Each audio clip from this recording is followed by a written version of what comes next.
And here's Samson's take. Really bizarre. Ghanaian students on scholarship abroad selling their sperms to survive. I'm not the one saying it. The students are the ones saying it. A couple of weeks ago, the vice president decided to meet the media.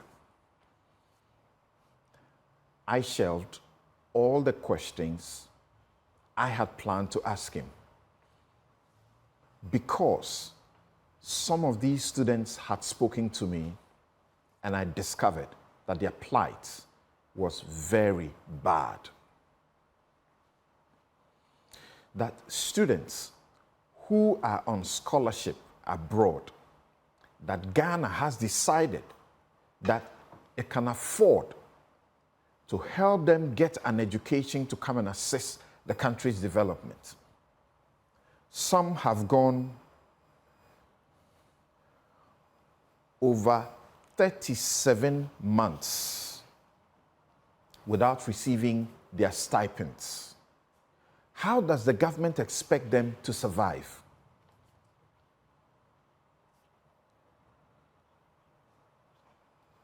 Some have not been paid their tuition fees for a long period. And because of that, they have been locked out of the student portals, so they can't participate in the studies for which the country sent them abroad. Some have lost their studentship in 3 universities in the UK alone.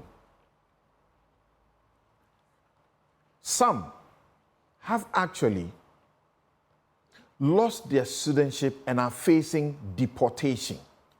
So I asked the vice president on that day, what will he do about that? As we understand, he said he was aware of that situation already because some parents had contacted him about it. So he was talking to the finance minister. Now we understand that 50 million Ghana cedis has been released to address their challenges. But the students have written an open letter to the president that this 50 million Ghana cedis will not cater for even a quarter of the students because of the backlog of the tuition fees that have been due for a long time, the arrears. There are stipends that have been due for a long time. And I said 37 months. In fact, it was 26 months of unpaid stipends, having sent them there for approximately 37 months. They have been there for, some have been there for 37 months. Out of those 37 months, 26 months of their stipends have not been paid. Now, guess what they are saying? And one of them wrote, he said, some of them are being withdrawn from their universities and facing the looming threat of deportation. Additionally, some students have been locked out of their student portals, making it impossible for them to engage in any academic activities. Others have been evicted from their residences due to unpaid rent, and others are facing court litigations as their landlords have sued them in court.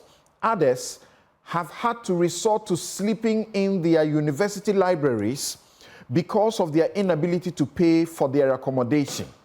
The majority have received communication from the schools warning of potential withdrawals from their respective programs, and I've seen some of those letters. The dire situation has forced some students into desperate measures for survival. There are male students who have resorted to selling their sperm, while other female students have been forced into relationships, all in a bid to survive as we strive to complete our studies. The 50 million that has been released, they say they don't even know how that is going to be disbursed.